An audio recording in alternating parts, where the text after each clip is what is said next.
She fell for her neighbor's son, and now she's carrying his baby. When Lena's crumbling past walks in on her tangled in bed with Zane, her much younger, off-limits neighbor, everything explodes. But this isn't a fling. It's raw, obsessive, real. And the two pink lines on the test prove it. If you are new here, please consider subscribing. Your one click can make my day. Chapter 1. Lena. 2 years, gone just like that. I wait for tears, but I'm tapped out.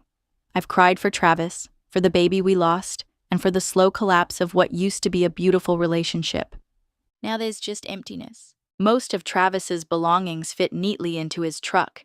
He's leaving me the furniture we collected together, only taking his clothes from the drawers and closet. He was always tidy, never held on to much. Soon it'll be like he was never here at all. My stomach clenches and I fight the urge to be sick. There was a time I might have feared I was pregnant again, but I just finished my period, and the last time we were together like that was right before the miscarriage 3 months ago. This nausea is grief, not morning sickness. I pushed too hard, pushed for us to live together, to get married, to start a family. We only managed the first, and now even that's over. Take care of yourself, Travis says. He won't meet my eyes. I'm still around if you need anything. He's not a bad person. He's a genuinely kind man. But as I spiraled from our loss, he pulled away. Our last few weeks were just a series of fights and tears, and now, a final goodbye. I'm sorry, I say, voice barely above a whisper. I give a weak wave. I wish. He gives me a tight, sad smile. Me too. Bye, Lena. His goodbye chokes me. I nod, watching him climb into his truck. And just like that, he's gone. The man I imagined a future with has driven away, leaving a hollow space in his place. I sigh and step back into the house. It's already too quiet. Then a knock at the back door pulls me from my thoughts. Through the glass, Maya smiles at me. Her timing couldn't be better. Maya's been my lifeline these past few months. We're total opposites, but I'm thankful she's in my corner. Let's walk, she says as I open the door. You told me to hold you accountable, remember? I'm doing it. I want to say no. I'd rather bury myself in bed with Travis's pillow and pretend today never happened. Rain check? She snorts, nope. Shoes on. Seeing her reminds me that deep down I do want to move, just not today. She's fit, toned, and walks with confidence. Guys notice. I, on the other hand, gained weight during the pregnancy and even more after. I've gone from a size 8 to an 18. Travis swears it wasn't about that, but my insecurities think otherwise. No, Lena. He left because you were falling apart, not because of your gummy worm and Oreo habit. I groan and lace up my sneakers. It's really not the best day. Exactly why you should get out. Fresh air helps. We step onto the patio. To our left is Travis's tower of doctor. Pepper cans blocking the view. Maggie, our nosy neighbor, probably thinks she's in charge now that Savvy moved in with the guys. Come back here, you little monster. An orange cat bolts from Maggie's patio and dives under mine. Maya grabs my arm and leads me toward the trail before we get sucked into a conversation. We stretch near the walking path, safely out of earshot. Maya's flat stomach flashes when she stretches. I tug at my oversized t-shirt, hiding my bloated midsection. I need to stop stress-eating candy. Guy asked for a happy ending today, Maya says as we start walking. I should charge for how often that happens. I cringe. What did you say? Told him I'd be happy to call his wife and ask if she'd like to help him out. He left quick. Jerk. We both work with bodies. Hers for relaxation, mine for injury recovery. I've treated dozens of male athletes, and none have ever crossed a line. But I'm not exactly Maya. I glance down. One perk of the weight gain. Bigger boobs. At least they block the view of my stomach. We pass the leasing office and slow down when we hear yelling. Tammy and Joel from Unit 10 are at it again. You're addicted to porn, Joel. It's wrecking our marriage. Maya throws me a wide-eyed look. You never want sex. Joel shoots back. Maybe if you showed interest, I wouldn't have to handle it myself. Tammy puffs her vape, the cherry scent wafting over. Then she wraps herself around Joel like she's claiming territory. She still thinks I hooked up with him, Maya mutters as we speed walk past. As if I'd touched Joel. No thanks. I know who she would touch. Travis. Once was enough, and he's kept his distance since. Now he and Cole are probably both sleeping with Savvy. Think anyone moved into Gordon's place yet? Maya asks, veering toward Unit 9. His kids have been clearing it out forever. Nolan's too nice. He should have given them a firm deadline. She heads to the back patio. The furniture's gone. It's sad Gordon passed, even if we didn't know him well. It's empty, she calls. Come look. I'm already winded, but join her anyway. The place smells like years of smoke. Gordon used real tobacco, not vape clouds. Someone walks into the room. Both Maya and I yelp. You scared us, Zane, Maya shouts through the glass. Zane smiles, holding paint cans. Whatever he says is lost to me. I'm too busy tripping back to the path. Embarrassed, flustered. He's almost legal, Maya teases. Cute, right? Perfect rebound. My cheeks burn. Last thing I need is another man, especially one still technically a kid. That was humiliating. We weren't doing anything wrong. Relax. I pick up the pace, needing space from Zane's blinding smile. It used to make me smile too.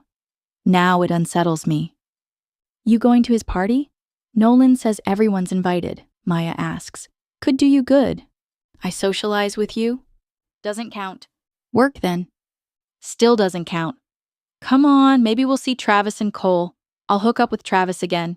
You can go for the hot cop. I actually laugh. It feels nice. We're not hooking up with either of them. Cole's friends with Travis, and they're probably both after Savvy. She stops short. Seriously? With her? She's barely legal. 18. Same as Zane soon. I give her a look. Guess we're skipping the party then. Nice try, she grins. We're going. I need to see for myself.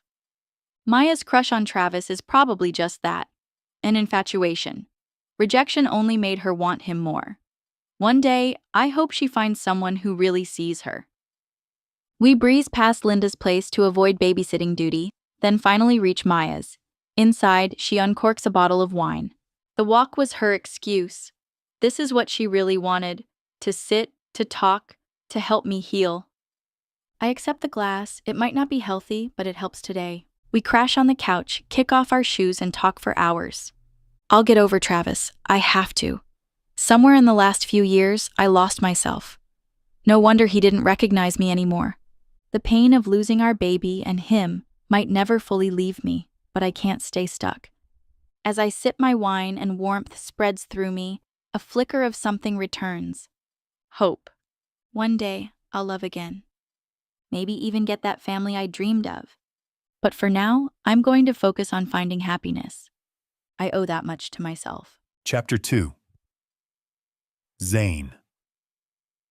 Sometimes my dad goes a little overboard trying to make up for everything Mom lacked. This birthday party he's throwing for me? It's kind of painful. If there's a better way to show you don't have real friends than having your dad invite the neighbors, I don't know it. The only real connection I have here was basically arranged by my dad. Why am I so terrible at being around people? My phone buzzes, and I grab it like it's a lifeline. Standing around waiting for people is torture. I hate being the center of attention. I'd rather blend into the background. Savvy. Sorry I can't make your party.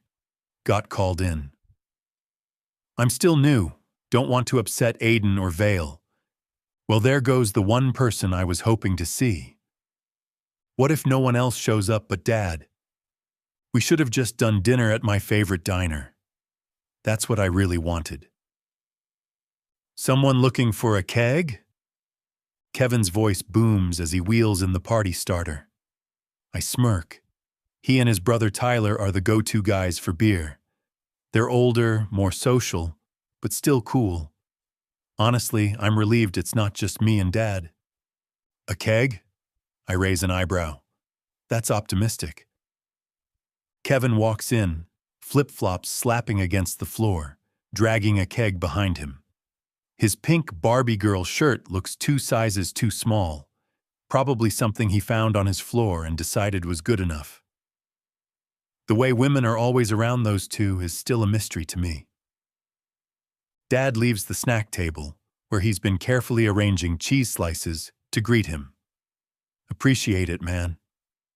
Just remember this when rent's late, Kevin says with a wink. Dad chuckles, maybe a bit too nervously, then heads back to fiddling with the food. I love my dad. He's done everything to fill the void Mom left. But sometimes he overcompensates. He's my parent and also my best friend. That feels kind of sad. Maybe I should finally go to one of Kevin and Tyler's parties, make some friends on my own instead of waiting for my dad to create them for me. Tyler arrives a few minutes later, looking like he just crawled out of a frat house after a long night. Maybe he did. Nobody's quite sure whether they actually attend college. Then Cole and Travis show up. Travis still has on his electrician gear, and Cole, ever the serious cop, trails behind. They're both dating savvy? Yes, at the same time. If I knew her better, I'd ask how that even works. Sounds like a full-time job. I can't even manage one friendship. Imagine juggling 2 relationships. Do they all sleep together at once? Cole shakes my hand. His unreadable expression makes me paranoid. Did he somehow catch my thoughts? Happy birthday, Zane, he says. Savvy said she's sorry. She'll make it up to you with lunch soon. Tell her it's all good, I reply, trying not to look like I'm overheating. People keep arriving. Most are neighbors, which makes socializing a little easier. Talk shifts to Gordon's old unit and what needs fixing. That helps keep my mind off, well, other stuff. Presents make me uncomfortable. I didn't ask for anything. Do I open them now? Later? Is there a rule? I'm still deciding when I spot 2 familiar faces, Maya and Lena. Maya is already chatting and laughing with everyone. Lena lingers behind. She's my next-door neighbor. I shouldn't feel relieved that Travis moved out, but I do. Their constant arguing seeped through my walls. It was exhausting. Now she seems adrift. She nibbles her lower lip, shifting nervously. She's dressed casually but looks stunning. Fitted jeans, a soft mauve top that slips off one shoulder, and her wavy blonde hair draped over one side. Travis really let go of something amazing. Before I know what I'm doing, I'm walking toward her. My pulse kicks up, and I'm suddenly very aware of how dumb I might sound. What if she laughs? I stop just shy of her personal space and catch a whiff of her perfume. Sweet, floral, calming. Hey, I say, voice cracking. I clear my throat. Hey. She looks up, surprised. Her eyes are piercing blue, even with sadness behind them. Hi, she replies gently. Happy birthday. She looks away, cheeks flushing. I rub the back of my neck, unsure of what to say next. Thanks for coming. That's all I manage. Of course. The silence stretches. I feel glued in place. You look beautiful. Why did I say that? She blinks, startled. What? Great. Now I have to say it again. I said, you look beautiful. Is that okay? She crosses her arms, and it only draws attention to her cleavage. I quickly glance away. Yeah, she murmurs. Just wasn't expecting it. She has to know she's gorgeous. She must hear it all the time. Work been good? I ask, desperately trying to steer the conversation back to safe territory. Her face lights up. Yeah, I really enjoy it. Physical therapy's rewarding. You get to connect with people. It's very personal. I try not to imagine her working on patients, her hands gliding. Nope. Stop thinking. Cool. That's all I say. Why am I like this? How's painting going? She asks, saving me from my own awkwardness. It's a lot, I reply, glad for something I can talk about. The walls are stained and the carpet reeks. It's going to take some serious effort. She doesn't look bored. That surprises me. Want a drink? I offer. Kevin brought the keg. No promises on taste. You sure you're legal? She teases. There are cops here. I grin and scratch my jaw, subtly flipping my middle finger up. She laughs, and my confidence rises a bit. Finally, something clicks. I lead her to the keg and fill her cup. Our fingers touch briefly, sending a jolt through me. I turn away to pour mine, hoping she didn't notice.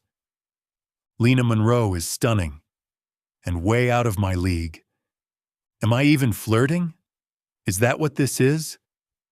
Poor Savvy's going to hear all about this later. I need advice. I don't date. I've never had anyone be interested in me. Lena isn't a girl. She's a full-on woman. She's been with someone like Travis, built, confident. Why would she look twice at me? So, she says, sipping her drink. So, I echo. If you want to talk to someone more normal, I get it. She laughs again. It's soft, warm. I want to hear that sound more often. You're funny, she says, glancing at Maya, who's now unsuccessfully flirting with Travis. I'd rather talk to you. Maya's trying to push me past Travis. Her smile fades a little. Sorry, you probably don't want to hear that. I'll listen to whatever you want to share. I wince. That came out too eager. I mean, if you feel like it. You're sweet, she says, tilting her head. Sweet. Funny. Still probably undateable. Then she hits me with the dreaded question. So what's the plan now that you're officially an adult? College? Trade school? There goes that small spark of hope I had. I'll just keep working, I say, trying to sound okay with it. Now I can do it full time. Before she can say more, Maggie bursts in. My cat's missing. Zane, I need help. For once, I'm genuinely thankful for Maggie. Her interruption is perfect timing. Chapter 3. Lena. Meow. Looks like I've got a cat now. A borrowed one, technically. He darted into my place last night and camped out under my bed. Same cat I saw making a run from Maggie the other day. Same cat Zane got dragged away to help find during his birthday party. Zane. Can't believe I actually flirted with him. That's Maya's fault. Her advice always leads to embarrassing detours. I let myself enjoy talking to Zane Foss, who's 18 years younger than me. Sweet as he was, it was wrong. He's legal now, but barely. And he's Nolan's son, my neighbor's son. It's a clear-cut recipe for disaster. You're just lonely, Lena. As if hearing me, the cat jumps up on the bed and settles right on my stomach, purring like an engine. I scratch behind his ears, smiling despite myself. Maggie's got more cats than sense, I murmur. No wonder you wanted out. But you can't stay here, bud. You're not mine. He lets out a stubborn meow. Those smart green eyes pin me in place, like he knows I won't follow through. I'll talk to her, I promise with a sigh, already dreading it. Satisfied, he hops off me and stretches, tail flicking. He trails me around the apartment while I get ready, then earns himself a few bites of breakfast and a small bowl of milk. When I finally open the door to leave, he dashes out, clearly capable of handling himself. I let out a little laugh and head to work. The clinic always gives me purpose, and Drew, the guy who runs it, is a longtime friend. Helping my patients has kept me grounded during the messiest parts of my life. By the time I arrive, the waiting room's already packed. I'm not late, but the glares suggest otherwise. I offer a polite smile and head to the back to stash my purse. Drew is at the counter, eyebrow raised, while his girlfriend Sophia rattles off some complaint. She's young but cranky like a grumpy grandpa. Somehow, Drew finds that charming. "You done crying?" She flips him off and limps away. He grins like he won something. "Shouldn't you be working instead of flirting with your pet dragon?" I tease, slipping my purse into a cabinet. "Might have to report you to management." Drew snorts. "Sophia barely works hard enough to be on payroll. Besides, I showed up on time today. Your boss should fire you, Monroe." We laugh, then dive into our day. The morning flies by. I'm too busy to overthink my conversation with Zane. But during lunch, as I microwave a sad little lean cuisine, the memory sneaks back in. He's just a kid. But he didn't feel like one last night. He's nothing like Travis, lean instead of bulky. But something about his shy smile and nervous charm was magnetic. It was refreshing, being the one who wasn't fumbling for once. And that blush of his? Adorable. I scarf down my food and head back out. My next patient, Rico Valentine, is slouched in a chair, long legs stretched out like he owns the place. Second session this week. He's nursing a hamstring strain and wants back on the soccer field yesterday. But healing doesn't rush for anyone. "You got out of school early," I say, gesturing to a therapy table. "You should be thrilled." He groans as he stands, favoring his injured leg. Tries to act tough, but I catch the wince. "I'm not pouting," he insists, his voice booming. "Just over it." An elderly patient glares at him for the volume, and probably the attitude. I'd move him to a private room if any were free. "I know it's rough," I say, guiding him onto the table, "but we'll get you back on the field soon." I begin with soft tissue massage, loosening the tightness in his leg. "Fudge," he groans. "You're evil." I laugh. "This is just the warm-up. Don't be dramatic." He clamps his jaw, holding in the complaints while I increase the pressure. He's got the drive, but we've got to fix the injury first, not just push through it. Once the tension eases, we move on to stretching. "Stay relaxed, even if it hurts. I'll go slow." I lift his leg for a straight leg stretch. His face twists. "Too far," he grits out. "You are seriously cruel." I sigh. "I'm not pushing past what you can handle. We're just lengthening the muscle." Sophia rolls over in a chair, grinning like a shark. Rico groans. "Great, the sadist and the psycho. What did I do to deserve this?" She smirks. "I only torment crybabies, and right now that's you." I'm not crying. Drew drags Sophia away before it escalates. Rico calls him MVP of the day. After 30 more minutes of swearing and stretching, he limps out, back to his usual cocky self. "Later, Lena. Hopefully never."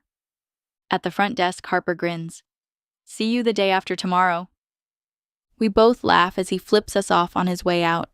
I love this job. If only I could stay here forever. Home is harder. The silence is suffocating. Travis wasn't loud, but now it's just me and the quiet gets heavy. When I unlock the door, a blur of orange whizzes past, Mo's back. Again. He meows from the kitchen, expecting service. I sigh and follow him to the fridge. "You got a taste of the good life, huh?" I pour some milk and open a can of tuna. "You know you can't just stay here forever." "But wouldn't it be nice if he did?" Someone knocks on the back door, startling me. Mo stays put, happily eating. I head over and nearly trip when I see Zane on the other side of the glass. My face flushes. I tug at my shirt, wondering if it hugs too tight. Not much I can fix now. I crack the door open. "Hey, what's up?" Zane raises an eyebrow. "I think you know." "Meow," I groan, busted. To be fair, I didn't invite him in. Zane chuckles. Harboring fugitives now? Mind if I come in? Zane Foss. In my house. It's happened before. Fixing things with Nolan. But this feels different. Yeah, sure. Maybe you can convince him to listen to someone. He steps in, and I catch a whiff of clean skin and soap. My mind wanders where it shouldn't. Don't go there. Hey, Mo, Zane says, crouching to pet him. Your owner's looking for you. Mo meows like he's offended. She calls him mean one. Zane grins, but he seems sweet to me. I don't think he's happy over there, I admit. Too many cats. Maybe she won't notice one's missing. Zane scoops him up. Mo protests but doesn't try to escape. I step closer to pet him too. Dad says the same thing, Zane says, his voice low and warm. They argue about it a lot. I lean in and kiss Mo on the head. You could always come live with me. When I look up, Zane's watching me. There's something raw and real in his eyes. My heart skips. I bite my lip. He notices. His cheeks flush. Mine too. There's something dangerously comforting about being near him. He pushes back the darkness. Makes me feel light again. But this can't happen. I know better. I think it's time you take Mo back, I say softly. Maggie's probably wondering. Zane lingers, eyes locked on my lips. But you'll be sad if we leave. And I'll be too happy if you stay. This isn't fair to either of us. Bye, Zane. He smiles gently. See you around, Lena. I hope I do. Chapter 4. Zane. Last night stayed with me. The weight of that moment. The way Lena kissed the cat and not me. The way she told me to leave like it physically hurt her. Has clung to me ever since. I'm not imagining things. She's drawn to me. I just wish Savvy wasn't working so much. She's the only person I could talk to about this without getting judged. Dad? He'd list all the reasons this is a terrible idea. She's too old for you. She just went through a breakup. She's carrying emotional baggage. None of that matters to me. I don't want to run from her sadness. I want her to talk to me about it. Let me carry a piece of it. But how do I get her to trust me? Meow. Mo's standing by the door of Gordon's old place, tail twitching. I grin and abandon the trim work I've been doing. You want to go see our girl? I ask, scooping him up. His rumbling purr gives me my answer. We sneak around, avoiding any direct sightlines to Maggie. When we reach Lena's back door, I angle my body to shield Mo from view. Lena opens the door, eyes wide when she sees the orange blur in my arms. Zane! What are you doing? I grin. Mo wanted a visit. We're on a stealth mission. Let us in. She laughs quietly and opens the door wider. Hurry before we're spotted. Inside, she scoops Mo up with a happy smile. I got you a few things today, she coos at him. Mo meows, clearly pleased. She sets him down and walks upstairs. Naturally, we follow. In her bathroom, there's a small setup. Litter box, food, and water bowls already full.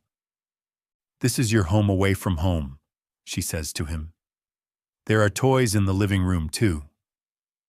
Mo inspects the litter box, so we give him some privacy. As we step out, I catch sight of a room across the hall.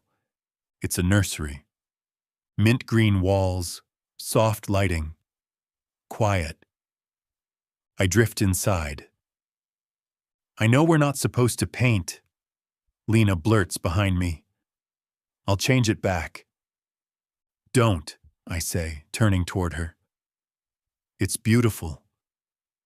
Leave it. She lowers her eyes. It won't happen now. My chest tightens. I step closer, gently brushing my fingers across her cheek. She looks so tired. I want to be someone she can lean on. Even if I can't fix what's broken, Maybe I can share some of the weight. Just because you and Travis ended doesn't mean you won't get everything you still hope for, I tell her. You deserve it all. She tries to smile, but her lip trembles. And then, like something inside her breaks, she folds in on herself and cries. I catch her in my arms. She's warm, soft, and trembling. She smells like tears and perfume. I hold her tight, rubbing her back, whispering anything gentle I can think of. She clutches me like I'm the only steady thing in the room. And maybe in this moment, I am. What can I do? I whisper. Tell me how to help. You already are, she sniffles. I needed that cry. I'm sorry. This is so embarrassing. I shake my head. If anything, I should be embarrassed. I'm totally gone for this woman, completely addicted to her energy, her heart, her everything. She pulls back, wipes at her cheeks. You're a good man. My chest swells. For a second, I'm not someone's kid or someone's burden. I'm just me, seen by someone I care about. I wipe another tear off her face with my thumb. Her eyes flutter. I make a mental note to touch her gently like that again. Want to stay for dinner? She asks. Maybe a movie? I smirk. Absolutely. She closes the nursery door and we head downstairs. My mind wanders for a second, imagining rocking a baby in that room. It's too soon, too much, but the thought makes my heart thump harder. She's everything I want. She pulls out a frozen lasagna, and I try not to grimace. That'll take a while. Want me to cook instead? Her eyes light up. You cook? I usually just eat this stuff even though I hate it. No one should suffer through frozen lasagna, I say, opening her fridge. Let me see what we're working with. There's not much, so I get creative. Cut up sausage, find frozen veggies, garlic bread, and salvageable salad. I'll bring real groceries tomorrow, I say, already chopping. Tonight's improv night. She smiles. Honestly, anything is better than that lasagna. So that's a quiet yes to tomorrow. Mo shows up as things start sizzling. I catch Lena watching me while I move around her kitchen. It's not nerves this time. It feels natural. Taking care of her? I want that. After carrying responsibility at home for so long, stepping in here feels right. Want tea or something else? I ask. I'm trying to be good, she says, unsure. Water okay? Water's fine, babe. Silence.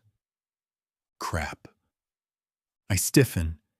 She doesn't say anything, just gets 2 bottles and sets the table. We sit. I didn't mean to say that, I say quietly. It just came out. It's fine. We eat in silence for a few minutes. Did I ruin this? I ask. Tell me I didn't. She pauses. This? We're just friends, right? Friends. Sure. If that's what this is. Yeah. So how's the food? I deflect. It's great. I'm impressed. Me and Travis used to... She stops, eyes wide. Sorry, I shouldn't bring him up. I shake my head. He was part of your life. That matters. Don't hide pieces of yourself. She blinks. You're way more mature than I expected. I get that a lot. She stares at me. You're very intense. Everything you do feels like it means something. I chuckle. Intense? Yes. It makes me nervous. Are you scared of me? No, not like that, just… She trails off. There's this pull toward you. It feels risky, especially after everything. My heart stutters. She feels it too. Sometimes dangerous just means exciting, I say, nudging her foot under the table. I'm safe, babe. She giggles. You keep calling me babe. Makes me feel… hot. I grin. That's because you are. Mo jumps on the table with a loud meow. Dude, come on, I grumble, pulling him into my lap. I was doing well. I give him a piece of sausage. Thanks for ruining it. Lena's foot brushes mine. I glance up. The moment's not ruined, she says with a spark in her eyes. And you're flirting? It's actually pretty good. I could float through the roof right now. Dinner, laughter, flirting. With the woman I can't stop thinking about. Yeah, this feels real. Chapter 5. Lena. Hey, focus. Maya snaps her fingers in front of my face. What is going on with you today? The truth? I don't really know. Something shifted last night over dinner with Zane. When he called me babe, it didn't feel wrong. It felt easy, natural. I wasn't lying when I told him he was intense, but hearing him on the phone with his dad afterward, talking about homework and graduation, snapped me back to reality. He's too young. He's the neighbor's son, and I'm barely climbing out of a breakup. That's the thing with Zane. He doesn't hesitate. He looks at me like I'm the most certain thing he's ever wanted. You mentioned smoke and sugar? I finally say, scrambling for the last thing she said. Sorry, my head's somewhere else. Maya stops on the walking trail and plants herself in front of me. Exactly. That's why we're going on that double date tonight. 2 guys from my gym invited us. I'm taking Wyatt. You get the other one. I blink. A date? Maya? Number? I like someone else. Why not? She asks. Come on, Lena. Travis is probably already swiping right and getting laid. It's your turn to have some fun. Her words sting, even though she's trying to help. Travis probably is back out there. The guy's a walking fitness ad. He'd be a catch anywhere. Once that used to be me next to him. Now I feel like I'm constantly sucking in my stomach. I've been walking with Maya. Maybe I should give up carbs altogether, but no matter how I dress it up, I always feel like the before photo standing next to her. Damn it, Maya mutters. That came out wrong. I didn't mean to make you feel worse. You've just been doing better lately, and I thought it was time to test the dating waters again. I've been better because of Zane. He's made the heaviness fade for the first time in a while. Just say you'll come, Maya pleads. I'll do your eyeshadow. You know that's my art form.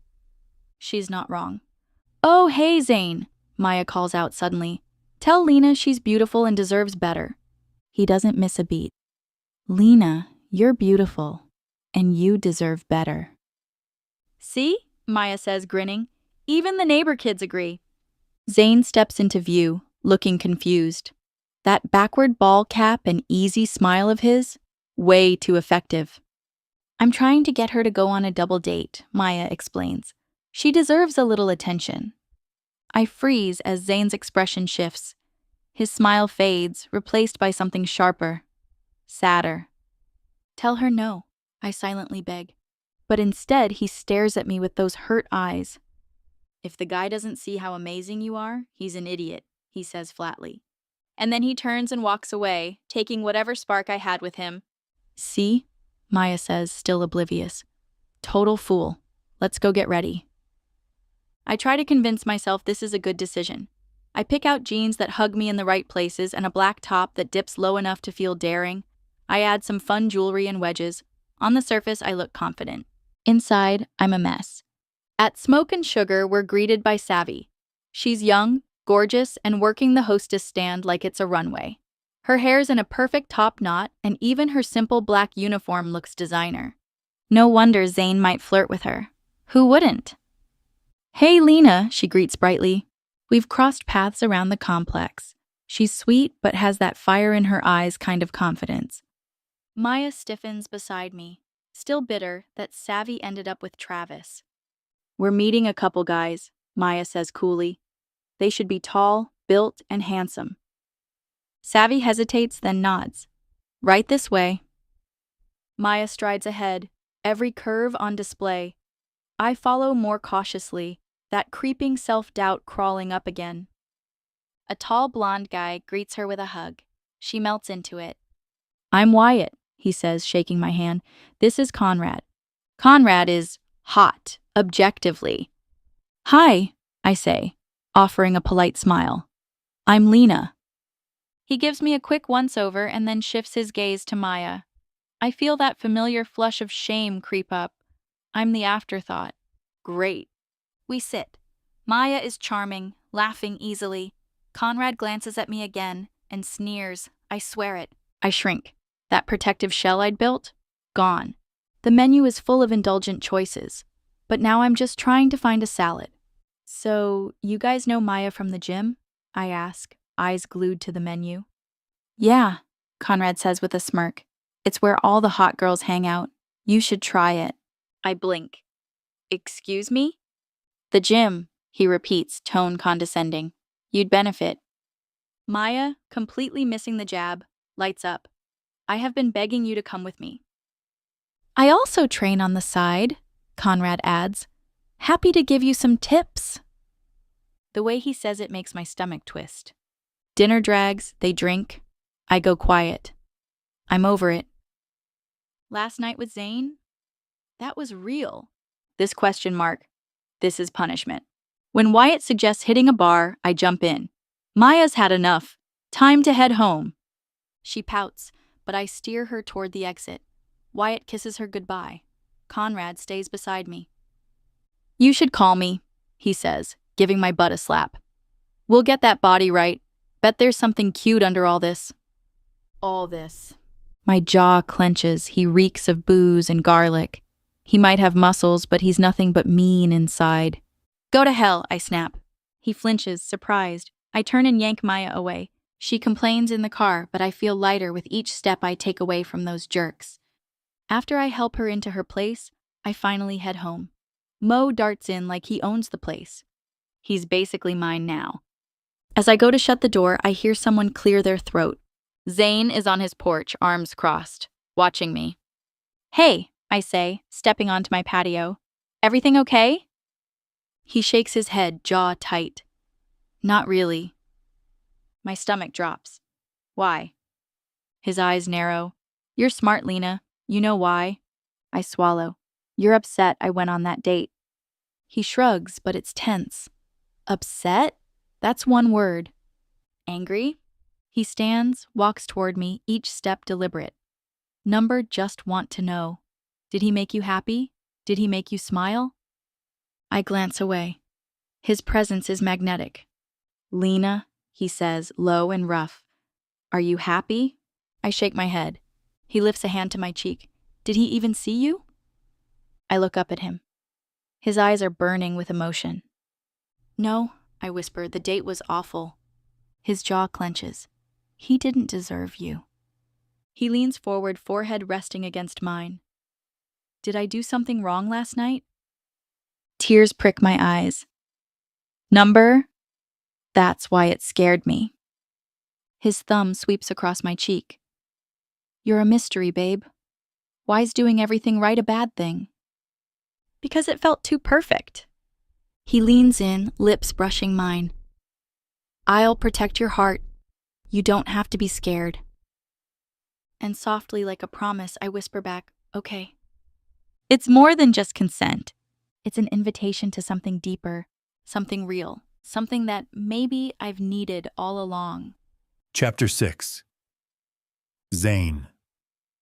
I can't stop myself. Her lips are right there and I lose all control. With a low, guttural sound, I press my mouth to hers. There's something inside me demanding to claim her, like it's no longer a choice. Earlier, when Savvy sent that text, it wrecked me. Savvy, Just saw Maya and Lena on a double date with some total hotties. Adorable, right? She even included a photo. One glance at the guy across from Lena told me everything. He looked perfect, fit, confident, her age. And then there's me. When Lena got home, all I wanted to know was what I'd done wrong the night before. Turns out nothing. I did everything right. And now, I'm kissing her like I'll never get the chance again. She tastes like something I've craved for a long time. Something warm and electric. She lets out a soft moan, and it sends a jolt through me. One hand slides into her hair, the other lands at her waist, my thumb brushing the bare skin just under her shirt. She shouldn't want me, but she does, and it gives me hope. Her hands roam over my chest, lighting me up. I'm already painfully hard, just from being near her.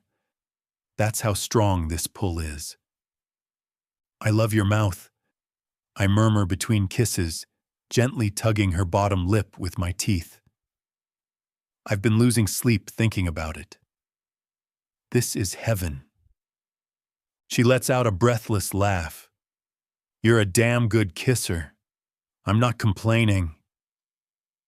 Even though she's joking, her words hit me hard. I want to lock this in, make it something real. But I know if I move too fast, she might push me away. I could stay like this for hours, just kissing her, tasting her, making her smile. Eventually, I pull back just enough to see her face. Her eyes are hazy, lips red and slightly parted. I'm hooked, I whisper. I could look at you all night. Her smile curls, sultry. Or you could keep kissing me. I take the invitation, diving back in. Her tongue teases mine, playfully dancing, and it nearly breaks my control. My brain flashes to things I shouldn't be thinking yet. Not unless I want to embarrass myself. You want to come inside? She murmurs against my mouth. My entire body screams, yes. But I shake my head. Not tonight. She pulls back slightly, frowning. Why not? Because you deserve more than just a heat-of-the-moment decision. I want this to be real, not rushed. I need you to know what you're getting into with me. I already do, she says, voice low. But I haven't forgotten that double date. She still needs time to figure this out. I take a step back, forcing space between us. I'm taking you out tomorrow. Her brows lift. Do I get a say in that? Nope.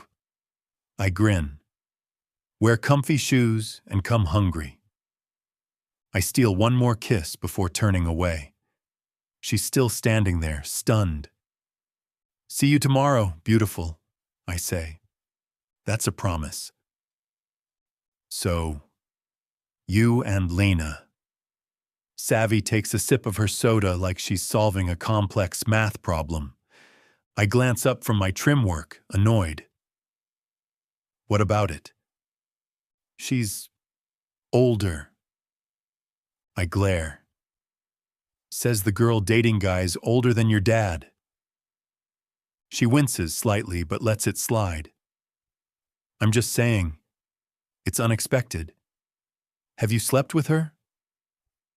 I feel the heat rise up my neck. We kissed. That's it. Believe me, I wanted more. And you didn't go for it? She smirks. Who are you and what did you do with Zane Foss? I'm trying to take it slow. I don't want to screw this up. She's amazing. I don't want to mess it up by rushing. Savvy sets her drink down and leans in. You're totally into her. It's adorable. I nod, not even denying it. She deserves someone who handles this right. Then just be yourself. It doesn't have to be perfect. From what you've told me, she's already falling for you. Maybe she is. Later that night, I knock on Lena's door. When she opens it, my jaw practically unhinges. She's stunning. Wow, you look incredible, babe. I forgot what I was gonna say. She laughs, and even her laugh is sexy. The dress hugs her curves in all the right places, floral and feminine, but the neckline has me struggling to stay focused. She glances down at the flowers in my hand. Did you raid a pond for those? Only the best for you. She chuckles and places them in a vase. Mo darts around my legs like he's part of this date too. He's clearly obsessed with you. She arches a brow. You or the cat? Fair question. While she fills the vase, I try not to stare. But her backside in that dress? Impossible not to. Where are we going? She asks. I glance at her shoes. Those wedges are hot, but you'll want sneakers unless you want me carrying you. She snorts. Let me change. I'll spare you the back pain.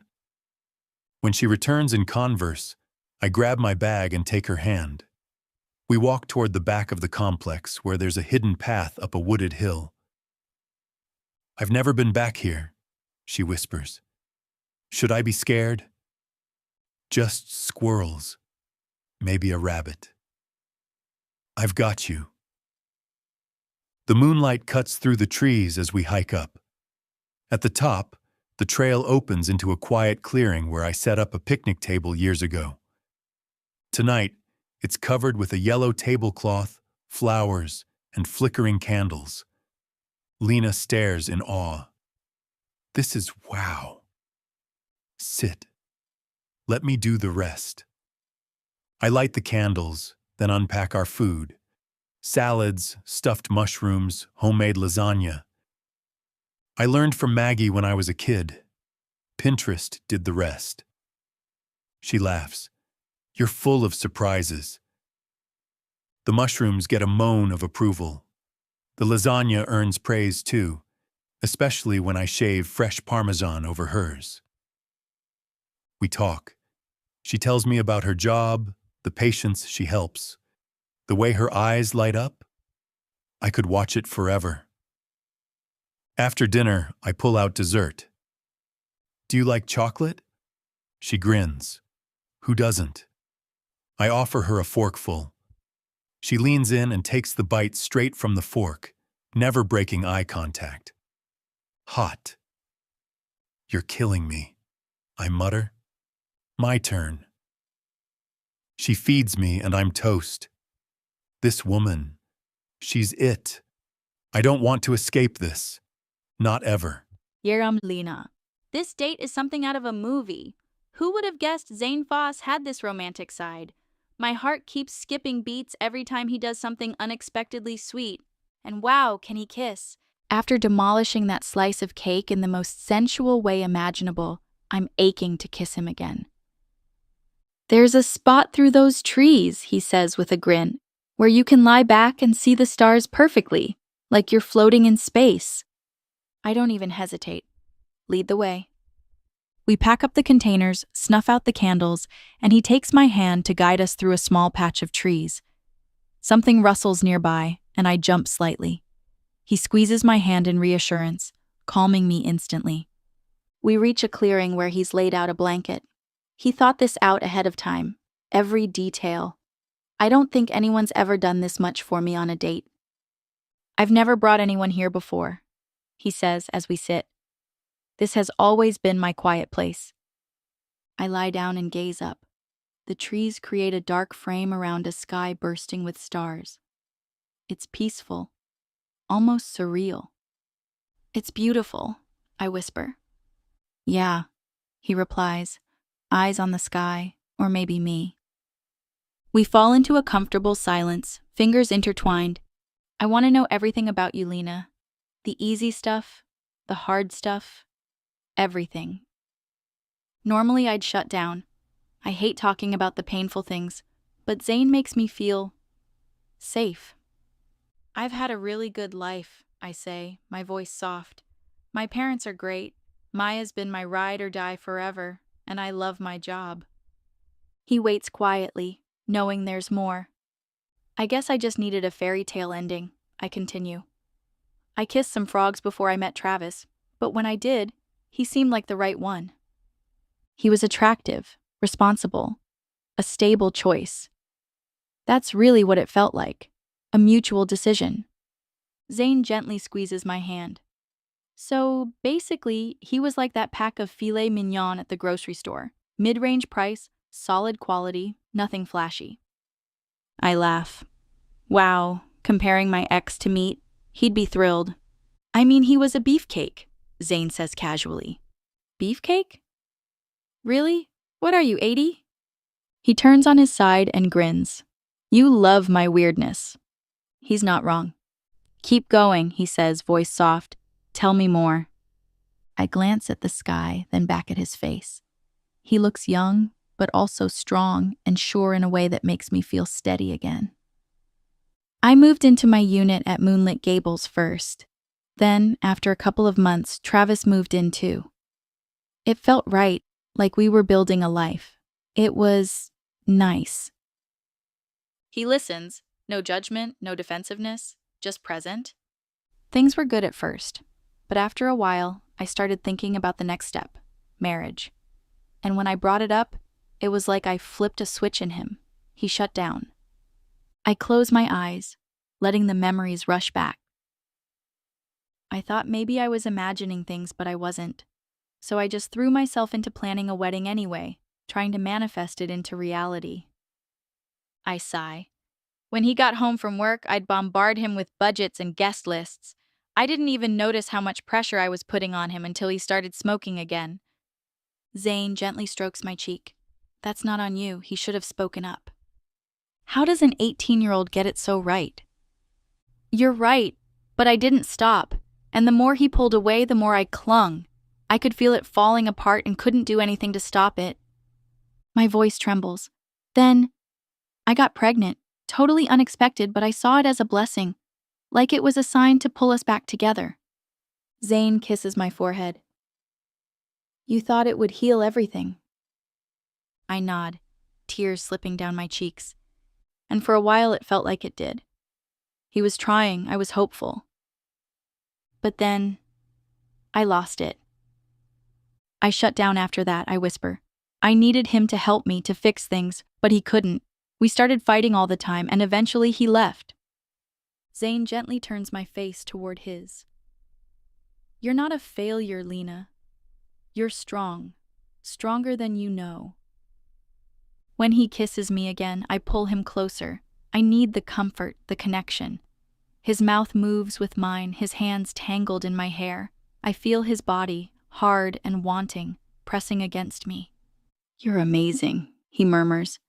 I can't get enough of you. I wrap my legs around him, urging him closer. I want to feel all of him, every inch. He hesitates, breath ragged. Lena, I want you so badly, but I need to know what you want. Tell me. His voice is velvet, full of restraint. Just move against me, I whisper. I need it. He groans, hips rolling forward. There's only fabric between us, but every grind sends shockwaves through me. Oh God, I moan. That's it. Each movement draws me closer. I can feel myself unraveling under his touch. Please, I whisper. I need more. I want to, he says, barely holding it together. But not here. Not like this. When it happens, it's going to be slow. Special. I whimper. Then touch me. Inside? He asks, kissing the corner of my mouth. Yes. His hand moves between us, slipping beneath my panties. He touches me gently, reverently. You're soaked, he says, breath catching. I drive you this wild? I nod, biting my lip. He teases me with slow, perfect circles, building me up inch by inch. His every touch is calculated, attuned to every sound I make. When he slides a finger inside me, I gasp. The orgasm comes fast, intense, and full body. I tremble in his arms, heart pounding. He lets me ride it out, drawing it out just a little longer. Then he pulls his finger away and brings it to his lips, sucking it clean while watching me. I want more of that, he whispers. From you. With you. I'm breathless. You're hard. I know, but if we keep going, he sighs. I'll lose control, and I don't want that. I want you to know I'm here for you, not just for this. He presses a soft kiss to my lips. Let's walk a bit. Clear our heads. Then I'll take you home. This man is stealing my heart. And soon, he'll have every piece of it. Yettavadu, Zane. I can't stop replaying last night in my head. Apparently it showed. Coach Long slapped me with detention for zoning out. Totally worth it. Now that I've finally escaped the boredom, I'm on my way to Lena's job, hoping to surprise her. We still haven't exchanged numbers. Not that we need to when we live next door. The physical therapy clinic is packed. Cars everywhere. For a second, I hesitate. Maybe she's too busy. Maybe I'll just distract her.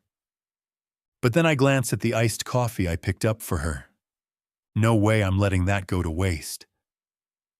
Come on, I mutter. Grow a pair. Go see your girl. My girl. At least I hope that's what she is now. I grab the drink and head inside.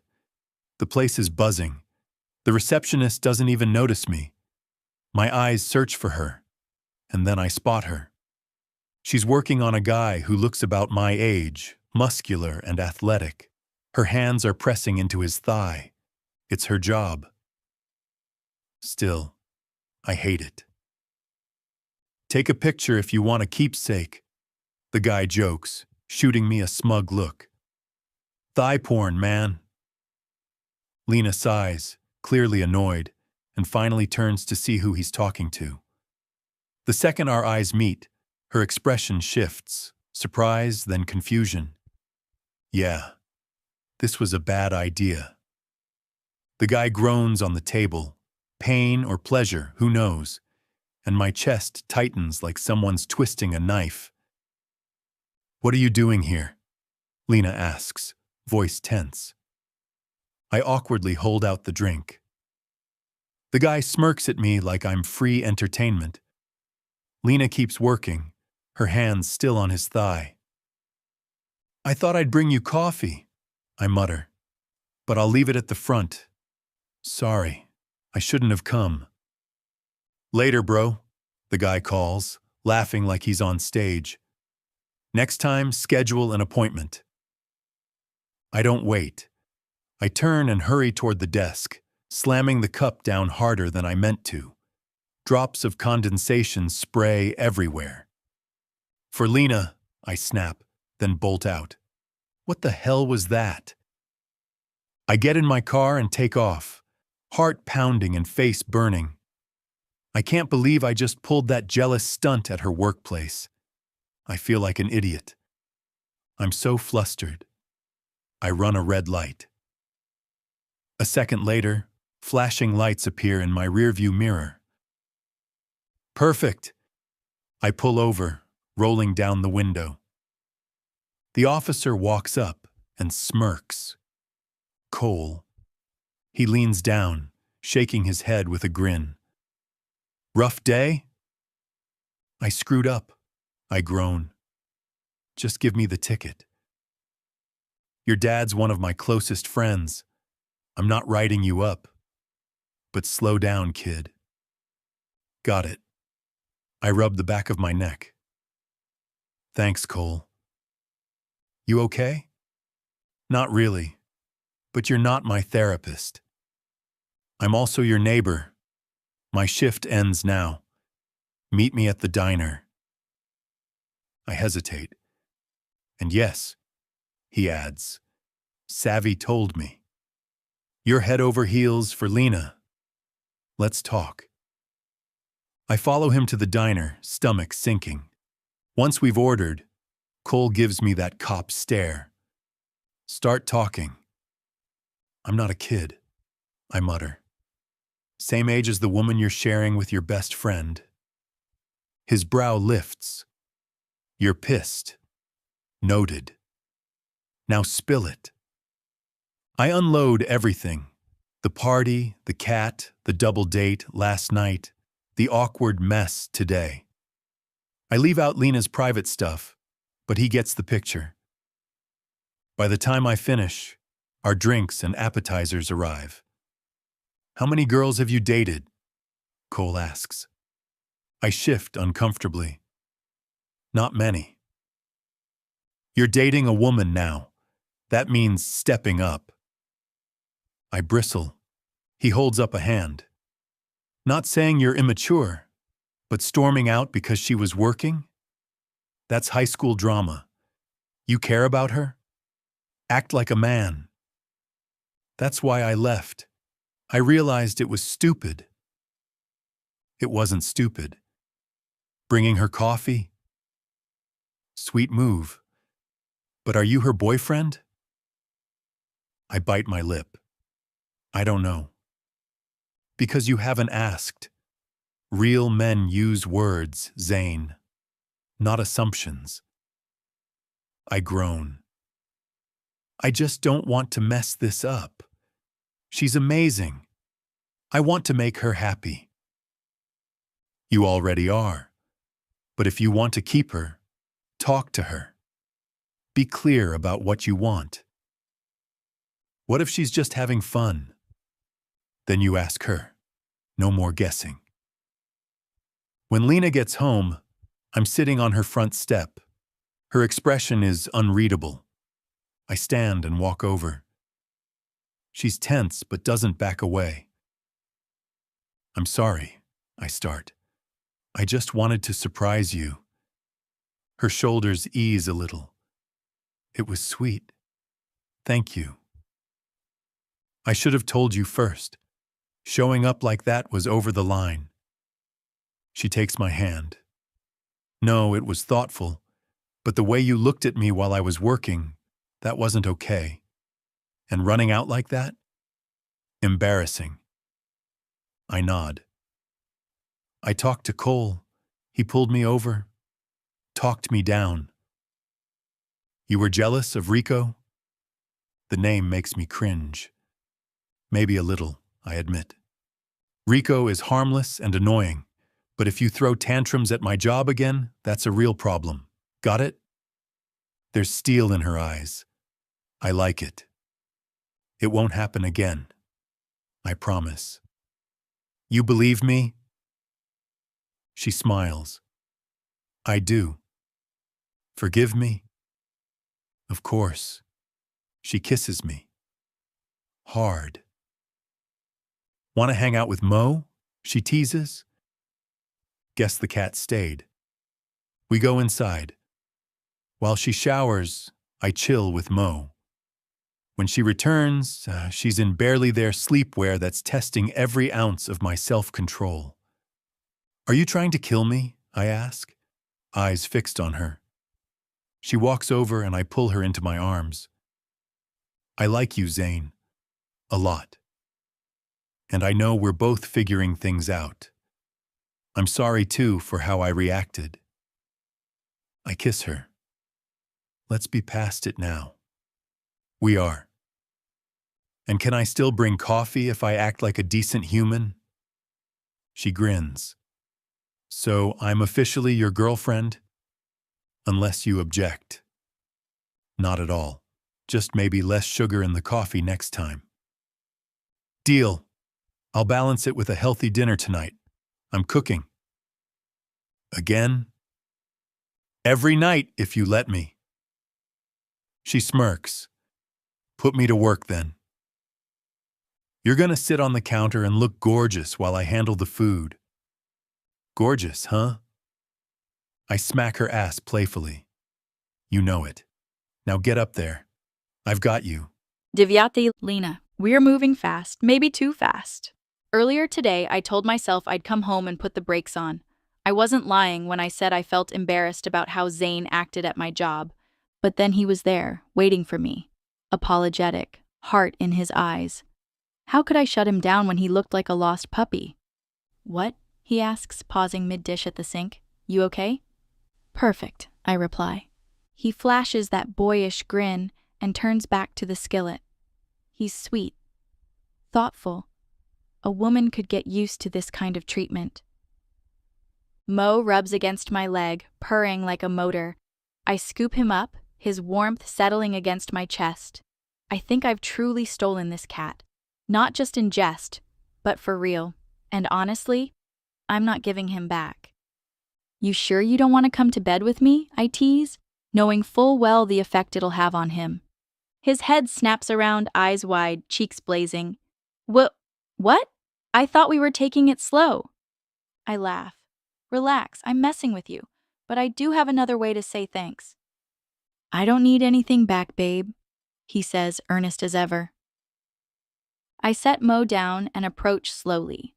"Maybe not, but you're going to want this." He doesn't protest when I tug at his belt, his breath hitching. His jeans slide down, and the sight of him in snug red boxer briefs has me licking my lips. "You're seriously going to destroy me," he mutters.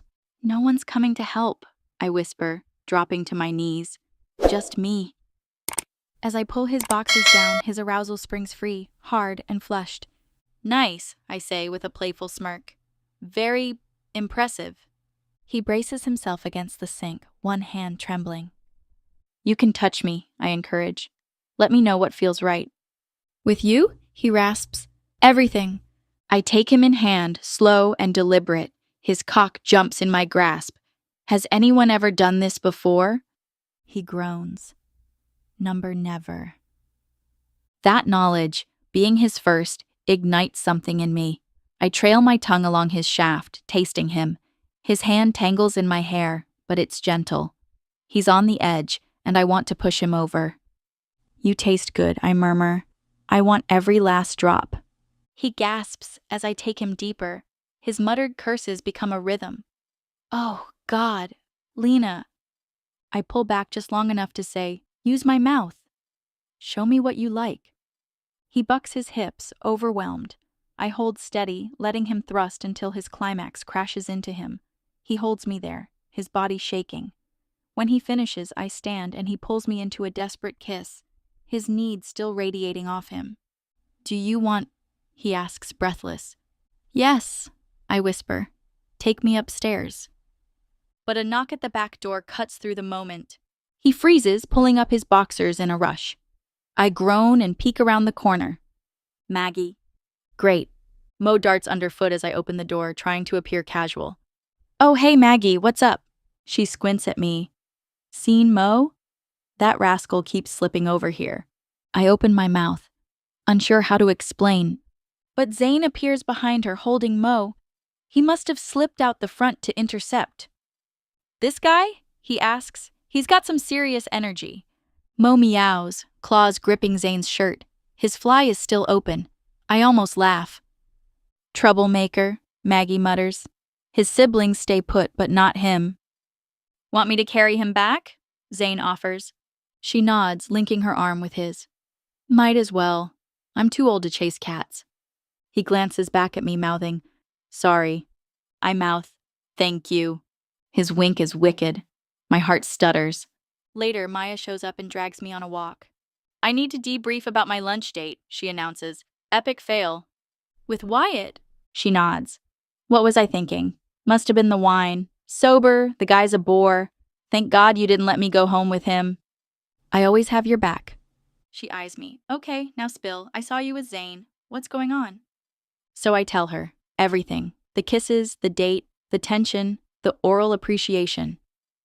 "No way," she whispers. "You're seriously hooking up with the hot neighbor kid? Girl!" I roll my eyes. "He's 18. "Barely." "Are you judging me?" She softens. "Not judging. You're glowing. Just worried." "Because you think I'm replacing Travis?" She hesitates. "When I'm with Zane, It's not like that, I say. He makes me feel seen, desired, alive. I don't feel broken anymore. She stops walking and grabs my shoulders. You deserve all of that. I just don't want to watch you fall again. You've come so far. I'll be careful, I promise. Zane passes by then, heading to Gordon's place. His eyes lock with mine. My heart leaps. Maya sighs. I think I'm too late. Too late for what? She cups my cheek. To warn you before you fall. Because, girl, you're already gone. Maybe she's right. Maybe I've already fallen, and I don't want to stop. Whatever this is, it's burning hot, and I just want to feed the flame. Patavade. Zane. Lena. Oh my God. Thank you. The fruit is such a hit here at work. You're such a sweetheart. I can't help but grin at her message. It's been a few days since that unforgettable night, since she completely wrecked me in the best way, and I haven't stopped thinking about her. Lena's on my mind all day, every day. As much as I wanted to be with her again right away, I've kept my distance. I don't want to come off too intense. I meant it when I said I wanted to really know her, not just jump straight into bed. So I've kept it physical distance only, texting instead. Not proud of it, but I snagged her number from Dad's phone. I know she's busy with work during the day, and I've been tied up with school and helping Dad fix up Gordon's old place every evening. He wants it ready to rent ASAP, and I've been working hard. Well, minus a few distractions. Me. Took forever to slice the cantaloupe into star shapes. Just saying. Lena. Wait. You made that fruit bouquet? I thought it was from that fancy place that delivers. I swear you keep surprising me. That fancy place wanted over $100. I knew I could whip one up myself for a fraction of the price. Me. Delivery was the tricky part. Got savvy to sneak it in for me before school. Thought I was being subtle. Lena. I was too swamped to notice. Seriously, though, you're an incredibly thoughtful man. Me. Can I take you out tonight? Lena. I was hoping you'd ask. I miss you. Gordon's unit must be almost done, right? Me. Close. I'll swing by after work. Lena. Dress code. Practical or sexy? Me. You're always sexy. Lena. Ugh. Client just walked in. Text you later. Are we interrupting your social hour, Mr. Foss? Coach Long's voice cuts through the room.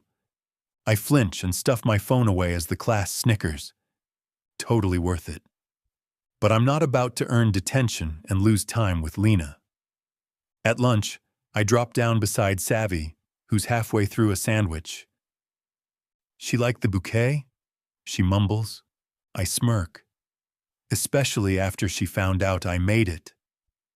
Honestly, it was awesome. Vale's got a baby shower coming up. You should do one for that, I'll pay you. I'm not trying to become the fruit bouquet guy, but for Savvy? Sure. Of course. I take a bite of the cafeteria burger and wince. Hey, can I get your opinion on something? Always.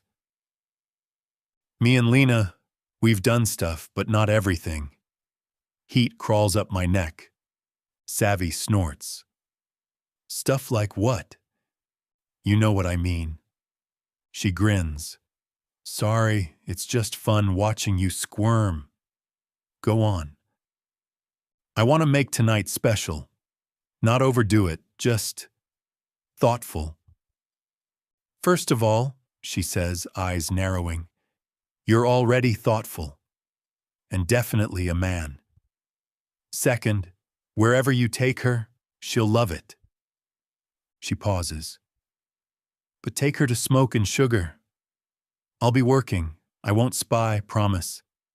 We've got killer desserts. She's watching what she eats. Savvy rolls her eyes. Wrong move. Let her decide. If you start enforcing the healthy stuff on date night, it's a vibe killer. Just take her, offer dessert, and let her choose. Got it. I sigh. She leans in. Also, do I need to give you the sex talk? Thankfully, the bell rings. Bye, Savvy. Later, boner boy. She's gonna pay for that. I'm pacing my living room like a lunatic, glancing at the clock every 5 seconds. She's next door, getting ready. And I'm losing my mind. You okay? I spin around to find Dad watching me, arms crossed. Don't sneak up on me like that. You're dressed up. Didn't know you owned a shirt with buttons. I roll my eyes. Got a date. Shirt's new. He raises a brow. With who? I hesitate. The neighbor. He frowns. Which one? Lena. Recognition dawns, followed quickly by judgment. Travis's ex? She's not his anymore, I snap. Don't say that again. He raises his hands. Whoa, easy. I'm serious. She's not a possession. She's also older than you, and you're in high school. I'm not a kid. He sighs. All right. Just, be smart, Bray. I nod. I am. Have you... Dad! He chuckles. Just saying. Be careful. I'm too young to be a grandpa. A flicker of something warm crosses my mind. Lena, barefoot in the grass, round with our baby. I shake it off. Wrap it up, he says again, more serious. And be ready for fallout. This could get messy. I know, but she's worth it. She's next door. We can't pretend it never happened if things go sideways. They won't. He studies me, then nods. Good luck. I step outside and cross to her place. Mo's already at the door, tail flicking like he's been waiting all day. You and me both, I mutter. She answers the door in a flowing brown skirt and soft cream cami under a light orange sweater. Her legs look impossibly long, and her smile hits me like a freight train. You look, I blink, unreal. I like how you never hide what you're feeling, she says. You're a dream, Lena. Mo slips past us into the house. We laugh as she closes the door. Ready for date night, boyfriend? I take her hand, kiss it softly. Staring at you all night without being able to touch you. Torture. She grins. Touch all you want. So I kiss her, hard. 11th, Lena. Zane cleans up real nice. I used to think he was cute in his usual t-shirts and jeans, but tonight, in a button-down and a crisp pair of jeans, he's flat out hot. He glances over with a sly grin while driving, one hand steady on the wheel, the other holding mine. There's a quiet confidence about him tonight, and I'm definitely feeling it. As we pull up to Smoke and Sugar, a little nervous flutter hits me. It's not because the last time I was here was with Travis. It's the price tag. This place isn't cheap, and I know Zane works part-time. Maybe I should offer to pay? But that might offend him. He takes pride in these gestures, and I don't want to step on that. He's already gone above and beyond so many times. Relax, enjoy this. Still, I can't deny the nerves. This is our first real public date. The late-night dinners, home-cooked meals, those secret moments, those were all in our bubble. Tonight, we're out there for the world to see. What if people judge us? What if they think I'm some older woman preying on the sweet neighborhood boy? I shake off the doubt. Zane's been nothing but amazing. If he's not worried about what others think, then why should I be? When he jogs around to open my door, offering me his hand, my stomach flips. He helps me out, then leans in to kiss me, a quick, confident kiss that leaves me dizzy. "God, you're beautiful," he murmurs. He says it so easily, like it's the most natural thing in the world, and maybe, just maybe, I'm starting to believe it too. We walk in hand. Savvy spots us from the hostess stand and immediately lights up. "You two are disgustingly cute," she gushes, pulling us in for hugs. "I snagged a rooftop table just for you. Technically, it's reservations only, but perks of knowing the hostess." Zane grins. "Thanks, Sav. You're the best." She leads us up to the rooftop where soft lights twinkle above and the downtown lights shimmer below. A few other couples are scattered around, making it feel intimate but lively. Zane pulls out my chair, then sits across from me, his eyes doing that slow scan that makes my skin heat. "What?" I ask, smiling. "Can't stop looking at you." Cue my heart melting. "Same," I whisper, tucking a strand of hair behind my ear. A server comes by and reads us the specials. Zane orders the maple glazed bacon bites to start. I order a midnight Manhattan, whiskey, vermouth, black cherry, and a smoky twist. He opts for soda. As soon as the server leaves, I lean in. "What do you really want from life?" He pauses, considering. His eyes soften. "I want to be a good husband, a hands-on dad, someone who's around like my dad was. I want a life where I can work hard but still be present." My throat tightens.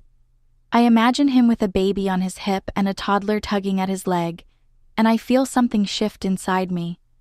"She'll be lucky," I say quietly, even if I'm not sure I'm that woman. "She will," he says, holding my gaze, "because I'll give her everything, love her hard, dry every tear, never let her doubt herself." I don't know how he does this, how he makes me feel like the only woman in the world.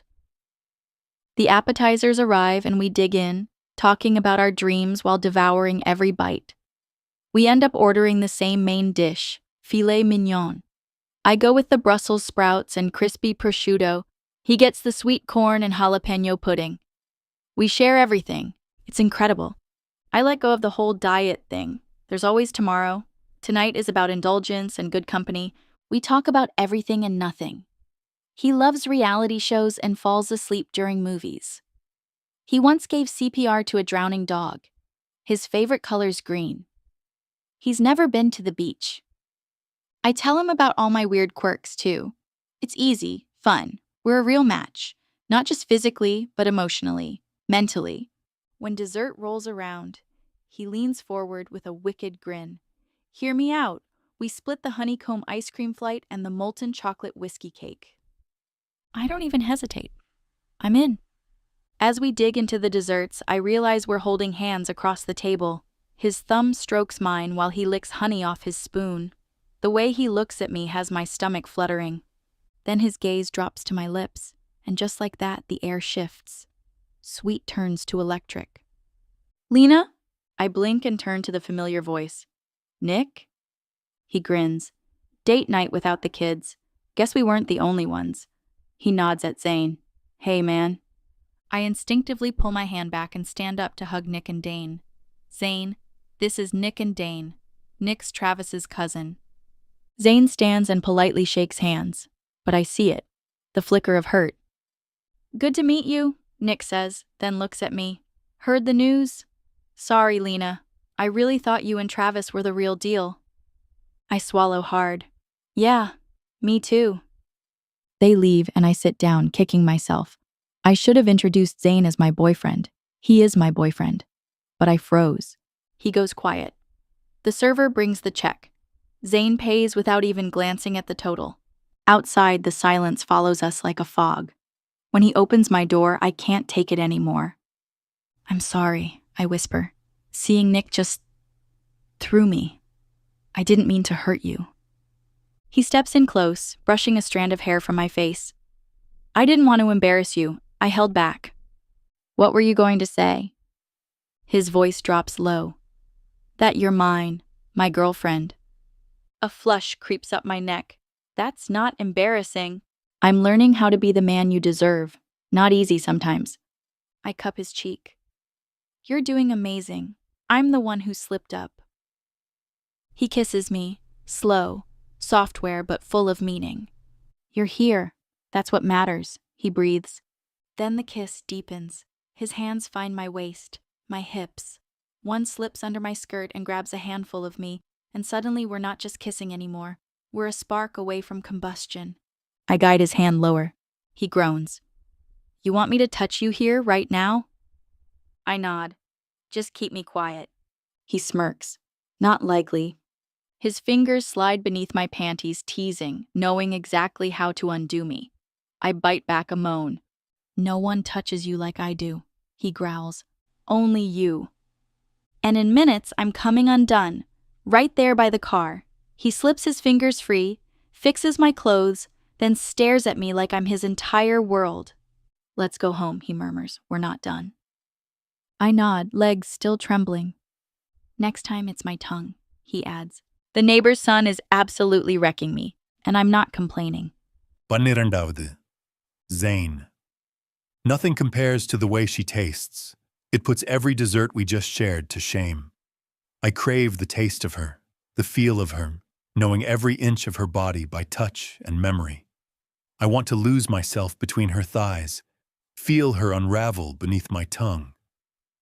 My mind is spinning, and even driving straight is a challenge. You're quiet again, she teases, a smile in her voice. I glance her way briefly, giving her a look that says everything I can't say aloud right now. She laughs, knowing exactly what that look means. The ache in my jeans tells no lies.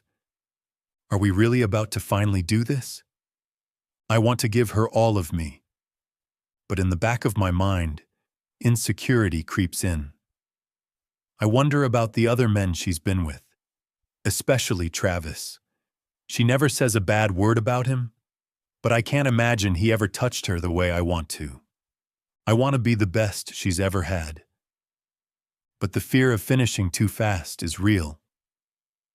Every night I've been practicing, doing my best to gain some control. As we pull up in front of her place, I try to slow my breathing. It's happening. I rush to her side of the car and open the door. Pleased, she waits for me like she's learning my rhythm. I help her out and drape my arm over her shoulders. She melts into me, and I swear she leans in just enough to catch my scent. Feels damn good knowing she's just as into me as I am her. The moment we step inside, it's game over. Her bag drops, my keys hit the floor, and we're tangled up in each other like we've been starved. I've wanted this off you all night, I growl, slipping her sweater from her shoulders and revealing her skin. You're so damn beautiful. She moans when I kiss down her neck, teeth and tongue teasing her earlobe. Every inch of her is addictive.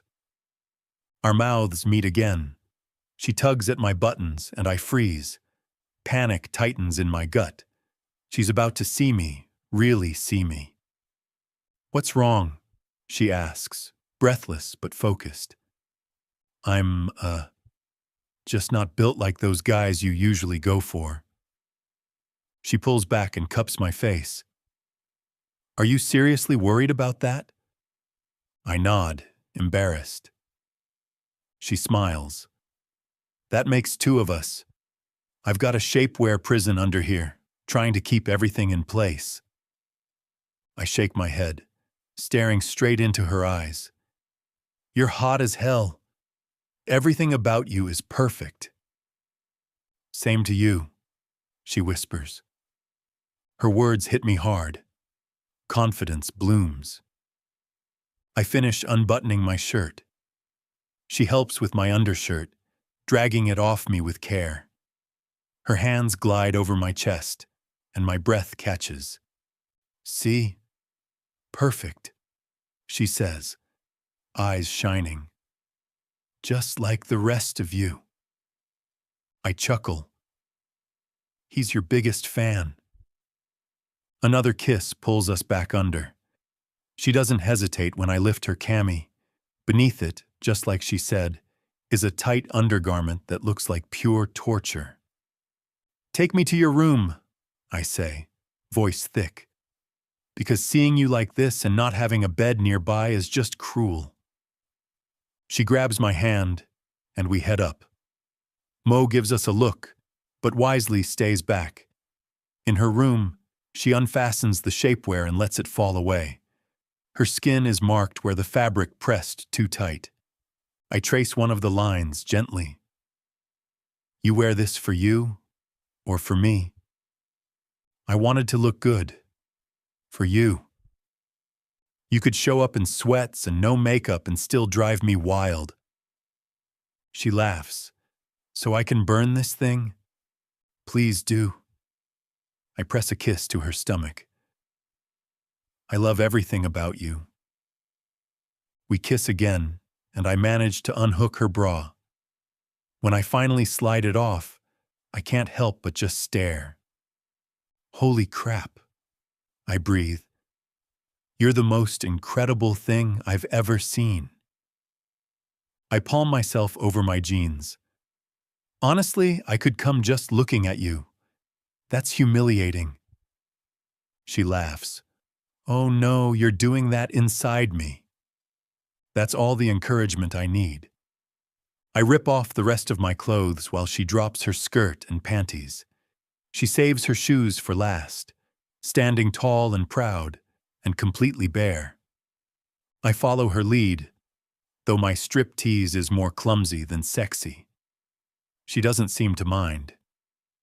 "Get on the bed," I murmur. "Spread those legs for me. I need to see what's mine." She climbs up, giving me a mouth-watering view of her backside. I nearly groan. She turns her head.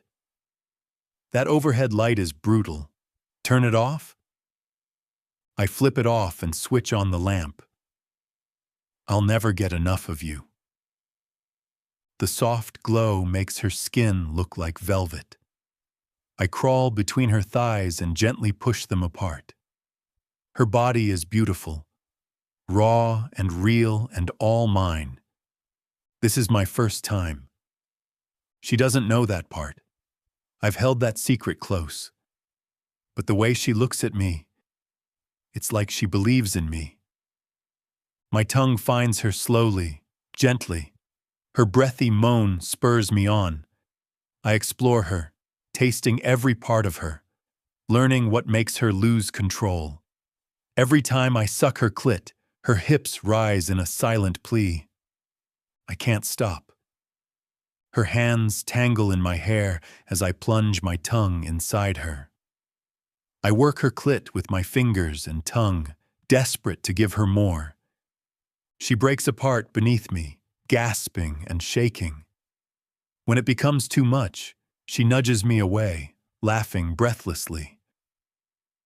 "How are you this good?" she says between gulps of air. "Feels natural with you," I whisper, kissing her belly as I move up. She gasps when I suck her nipple, then the other. Her fingers claw through my hair as our mouths crash together again. I'm so hard I ache. I grind against her, and she wraps her legs around me. "I've got a condom," I say, breathless. "Just one?" she teases. "That's optimistic." "I'm safe. No partners before you." Her eyes soften. "I'm clear too." I push inside her slowly, inch by inch, trying not to lose control. She moans. "You're big. It almost hurts." "Do you want me to stop?" Number God, no. It's perfect. I still, afraid to move too fast. "Just pull out when you need to," she says quietly. "I'm not on anything." "I will." We kiss again. I start to move. Her moans spur me on. I rub her clit again, gently. "It's too much," she whimpers. But don't stop.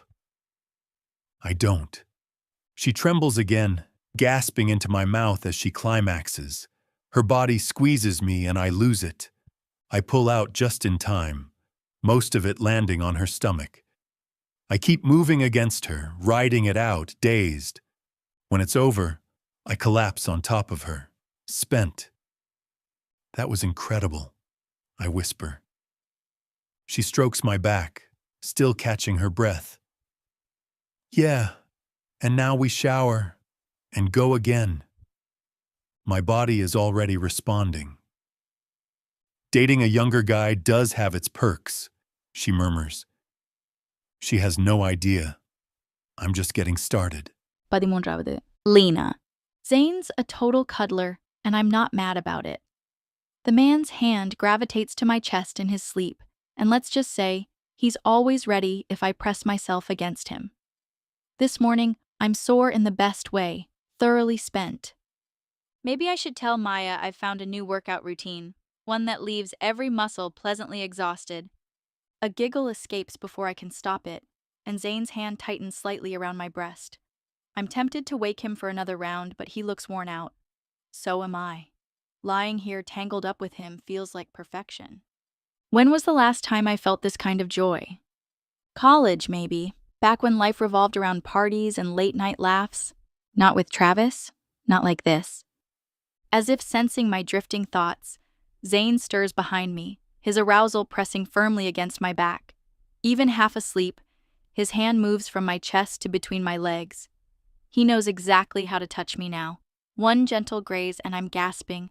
Then a voice cuts through the stillness. Deep, familiar. You moved on fast. It's not Zane, it's Travis. We shoot up in bed, scrambling to cover ourselves. I lock eyes with my ex, standing in my bedroom like he belongs there. What the hell are you doing here? I snap, my voice sharp.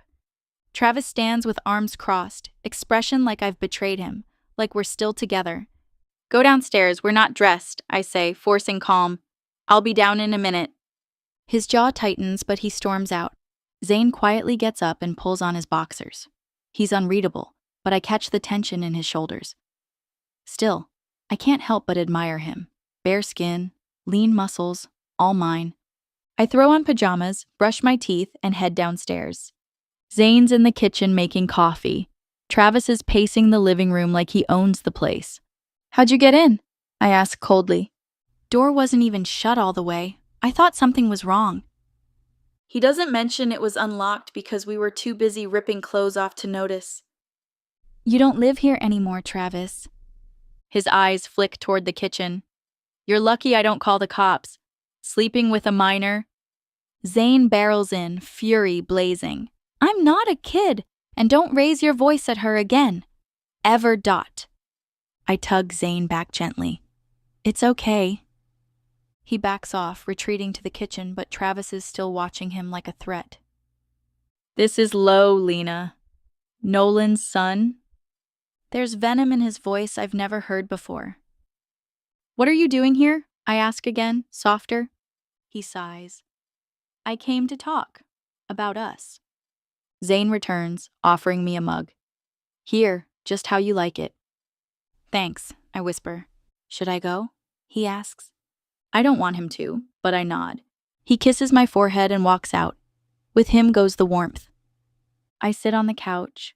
Mo jumps into my lap, purring. Travis finally sits too, eyes heavy. I didn't expect to see that, he mutters. I didn't expect you to walk in on me. Nick said he saw you out. Didn't say you were dating a teenager. You've made your opinion clear, but you're in my house. Keep it respectful. He winces. Fair. You're not usually like this. I quit smoking. Now I feel everything. And it sucks. I nod. Good for you, though. He looks at me, his voice breaking. I've been thinking about the baby. My heart clenches. I miss them too, every day. That loss broke us. We were broken before. We just didn't want to admit it. Maybe we could fix it. We can't. Even in the beginning, Travis never made my heart skip. Zane does. Every time. I know you miss what we had, I say gently, but that was never going to last. Not really. He nods, jaw twitching like he might cry. You deserve real love, Travis. When you find it, you'll understand this wasn't it. He sighs, I'm sorry for barging in, for what I said about him. Thank you. I should go. Yeah, I need to find Zane. Make sure he knows we're okay. He stands. Tell him I'm sorry. And thank you for making you coffee.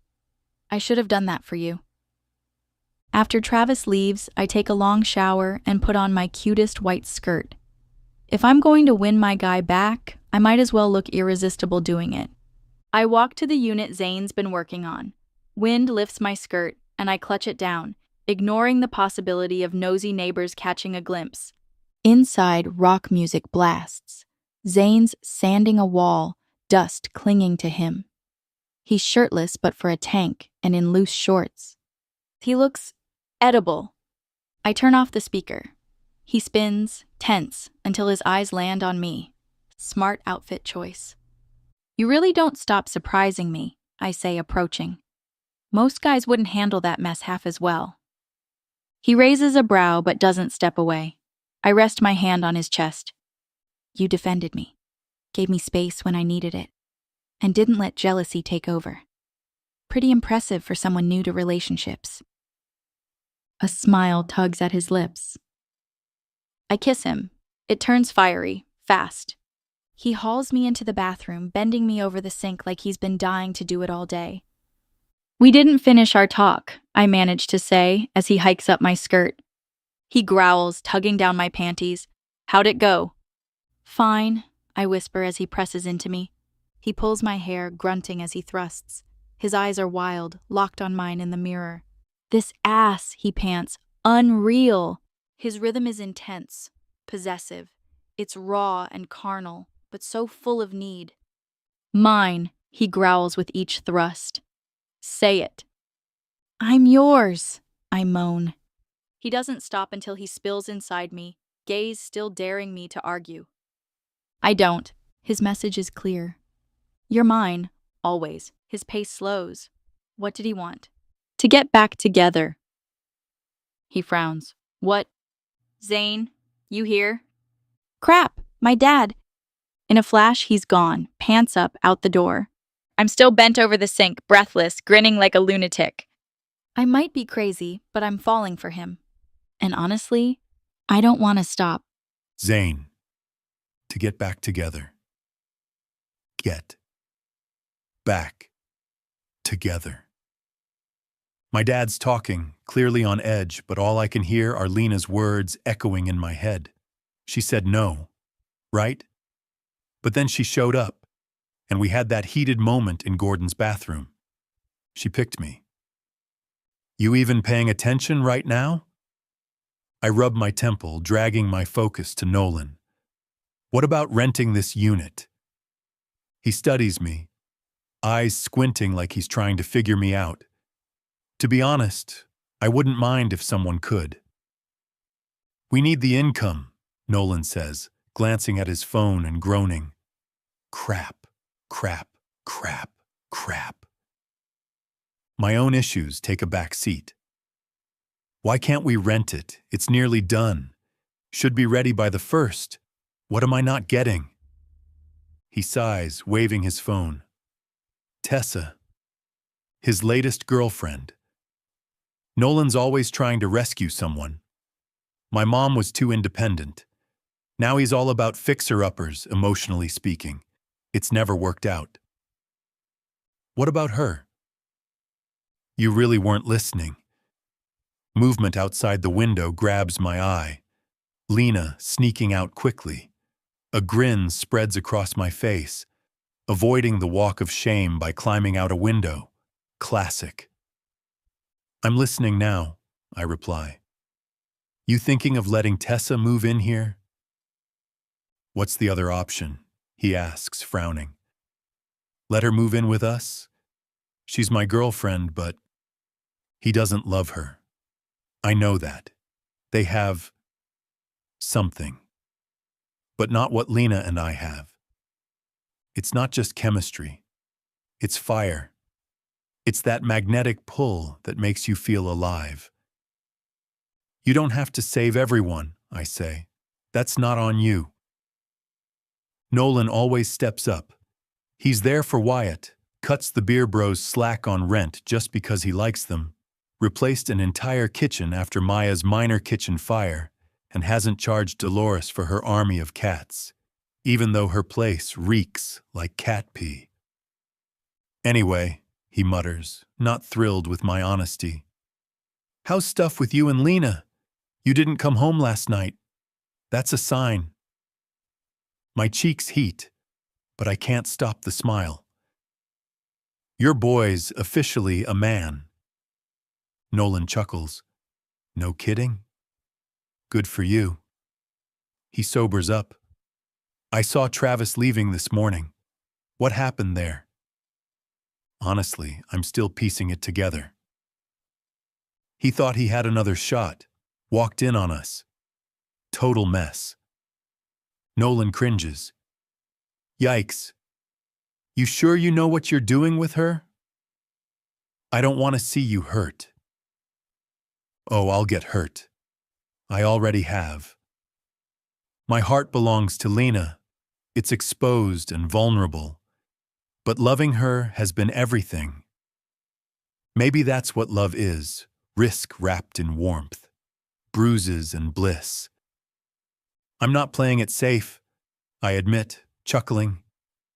It's like my heart is beating in her hands. She could crush it, but I believe she won't.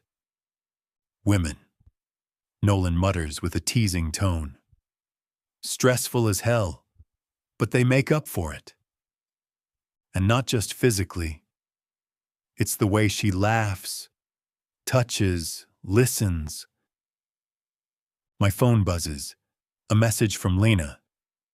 It's not what you think. We didn't get to finish talking. Can you come over, handsome? I want to tell you everything and stay in your arms all day. Nolan whistles. You're smitten. Go get her. I've got stress to kill sanding down these walls. I give him a quick hug and bolt out like I'm late for something big. Lena's back door is unlocked. Biscuit trots over, tail swishing like he owns the place. I scoop him up. You'll be proud, Lena calls from the kitchen doorway. I made it official. Biscuit purrs, content in my arms. I'm still trying to shake off the morning's weirdness with Travis. What's that, babe? She pets Biscuit, then kisses me. That greeting? A good sign. I ran into Dolores. She asked about Biscuit and I admitted he's been hanging around. I raise an eyebrow. And? She knew. Said he's a menace at her place and figured he'd pick a new home on his own. Apparently he did. She mad you didn't say anything? Nope, she beams. Said I must love him already if I've been keeping him. And he's chunkier now. I'm officially a cat mom. Biscuit purrs louder. I kiss him, then set him down. Lena loops her arms around my neck. How should we celebrate? I tease, brushing my nose against hers. Biscuit-themed snacks? He meows like he knows. How about we get back to bed? Finish what we started before the chaos. I'll make food first, I say. You'll need fuel to keep up. She grins. I'm sore already. Why are you so addictive? You lit the match, babe. We joke and flirt through lunch prep. Eventually, I carry her upstairs. Fresh sheets, bed waiting. We're just gonna mess these up again, I say, pulling off my shirt. Let's shower first. I'm dusty. Showering with Lena? Best discovery ever. I lather her up every inch. She runs her nails through my hair. It's intimate, grounding. The water's too cramped for more, but it builds the anticipation. Clean and warm, we climb back into bed. She curls into me, skin to skin. You're always turned on around me, she murmurs, hand wandering. That much? More than you know. Fair warning, I'll never get enough of you. She giggles. I grin and flip onto my back. Want to see your gorgeous body while you take control. She laughs, straddling me. Guess I'll treat you. She slides against me, slick and ready. I guide her down. Her eyes lock with mine, heated and intense. I grip her hips, urging her to move. She does, confident and graceful. I'm mesmerized. Her body's poetry. Stunning, I whisper, hands cupping her. She rides me, letting herself go. I keep up, touching, teasing, heightening her pleasure. When her soft moans rise, I know she's close. I shift to focus on what drives her over the edge. As I release, she tries to pull away, but I hold her steady. We both feel the risk, and we don't care. Come here, I whisper, drawing her down to me. Stay. I'll crush you. Don't care. Come closer. She stays with me, our bodies still joined. Even as the intensity fades, I don't want her to move. I like this, I murmur, still connected. They call it warmth keeping in some books, she jokes. Our thing now. Keep it up and I'll be stuck to you forever. We both know where this is headed. I run my hands down her back, finding her curves. I'll stretch time just to have more of you, I whisper into her neck. She falls silent, emotion rising. I hold her close as she quietly cries. Losing that baby hurt her deeply. I hope one day I can give her everything she's ever wanted. What if She begins, voice shaking. I can't go through another loss. If it happens, I'm staying. For all of it. The joy. The pain. I'll be here. Always. You already are. She sits up, cheeks damp. Her eyes are so full of depth. They break me. This morning brought closure, she says, fingers tracing my chest. Travis and I were safe. Comfortable, but not this. What's this? Love. Raw. Wild. Inconvenient. But real. You're welcome, I grin. She laughs and everything in me stirs again. Still inside her, I smile. Definitely our thing. And I can't wait to find out what else will be ours. Epilogue. Lena. A few months later. Stop being dramatic. Rico practically screams when I press into his tender thigh. I've grown used to his theatrics by now. At least today he has a private room. When he's out with the other patients, his volume drives everyone up the wall. This is what happens when you ignore medical advice, I remind him. What part of No More Soccer wasn't clear? It's harsh, but it's the truth. Soccer is his passion, but it's also the root of his pain. Rico Valentine might love the game, but his body clearly doesn't. I'm on a scholarship, he pants. Quitting's not an option. My parents would flip. I don't press him. I know he drives a luxury car, and his family isn't hurting financially. But I also sense there's pressure at home I don't fully understand. And that kind of pressure can be suffocating. Nice ring, he says suddenly, eyeing my hand. Rubber? Fitting, since you clearly don't know what those are for. I laugh. You're a menace, Rico. He smirks, and I shake my head. He's not wrong, though. Zane gave me the silicone band for work the same day I told him I was pregnant. Some days, I still can't believe it. I worry, of course, but I'm also genuinely happy. We're getting married next week. Just us and close family at the courthouse. Maya's throwing a shotgun wedding baby shower hybrid party tomorrow. She thinks it's hilarious. My mom? Not so much, especially with Grandma and the great aunts invited. A knock interrupts us and Harper peeks in. Cute guy in the lobby with a watermelon chiller. Says he's here for you. Trying to knock her up again? Rico calls. That's how twins happen, right? Harper rolls her eyes and shuts the door. Science class, Rico, I say sweetly. Try it. We keep bantering until his session's done. For all his antics, I care about him. He hides a lot behind that humor, more than he lets on, and I want him to prioritize his health, not just his team or his family's expectations. After he leaves, I clock out for lunch. Zane's waiting in the lobby, chatting with Sophia and Harper. Both of them have Starbucks in hand. He spoils me, and them apparently. Hey babe, he greets, eyes sweeping down to my stomach. You look gorgeous. He says that daily. I kiss him boldly. Let them watch. Not in here, Drew grumbles from across the room. We're working. I'm on break, I shoot back. It's called romance. Look it up. Yeah, Sophia chimes in, glaring at him. I am romantic, Drew insists.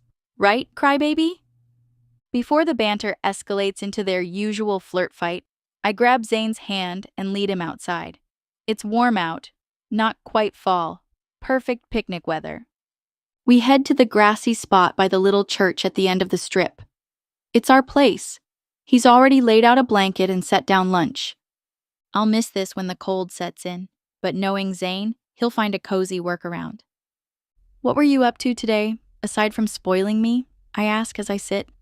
Went with Dad to check out a foreclosure, thinking of buying it. He shows me pictures on his phone. It's an old downtown house with a garage apartment. He explains his plan to renovate and rent both spaces. His parents are co-signing, but he's taking full ownership. I'm proud of you, I say, accepting the leftover spaghetti he packed. Gotta take care of my baby mama and our little bear? I melt every time he says that. I make good money, you know. I know, he replies. But this is manageable while I'm home with the baby. And it gives us cushion if you ever want to cut back. I love my work, but the idea of options, of freedom to choose, that's love. We talk while we eat. The courthouse wedding, family visiting, the casual reception at Moonlit Gables. He's got the menu planned already. Room for dessert, he asks, holding up a container of fruit with my favorite dip. I sigh happily. Later. Right now, I just want this. Sunshine and you. I lay my head in his lap. He strokes my hair and I feel completely at peace. Zane isn't just passionate and protective, he's gentle. He understands me emotionally. That's rare. Tell your dad he can join mine for lunch during the shower, he says. They're hitting smoke and sugar, calling it a bachelor party, but really it's just food and old guys. I chuckle. Dad loves to eat. When I first introduced Zane to my parents, Mom nearly had a meltdown. She pulled me aside to ask if he was even legal. Dad, on the other hand, welcomed him right away and roped him into fixing the rotting back deck. Mom came around once she found out Zane's an amazing cook. A brown delivery truck drives by. We both glance up. Travis. He doesn't look our way. How'd things go with your dad and Amara? I ask. They've been living in Gordon's old unit for a while now, but she stopped paying rent months ago. Zane groans. Not great. She's still not paying? Yeah. Dad talked to her, told her he can't afford to lose rent on that place. She cried, didn't she? Of course. She always cries. It's her thing. I nod. Emotional default. She asked to move in with him instead. Oh no, that's not going to end well. Agreed, but he said yes. I wince. I feel a little responsible. When Zane moved in with me, it freed up his room. Giving your dad advice feels backwards, he jokes. Not that he listens. At least we've got it right, I say, reaching for his hand. We shift to lighter talk, baby names, whether Mo needs a feline sibling. Zane wraps me in his arms, rubbing my belly with reverence. My eyes sting from the emotion. 6 months ago, I was lost, grieving a miscarriage, clinging to a crumbling relationship. I was afraid to let go. But then came this new life, unexpected and wild, and absolutely right. Nothing about me and Zane made sense on paper. And yet, it's the most real thing I've ever felt. Next week, I'll be Lena Foss, wife, mom-to-be, cat lady extraordinaire. But most importantly, I'll be myself again. The me who finally remembered she's worthy, strong, and loved. Zane didn't just steal my heart. He helped me find the pieces I thought I'd lost. Loving the neighbor's son changed everything, and somehow it keeps getting better. The end.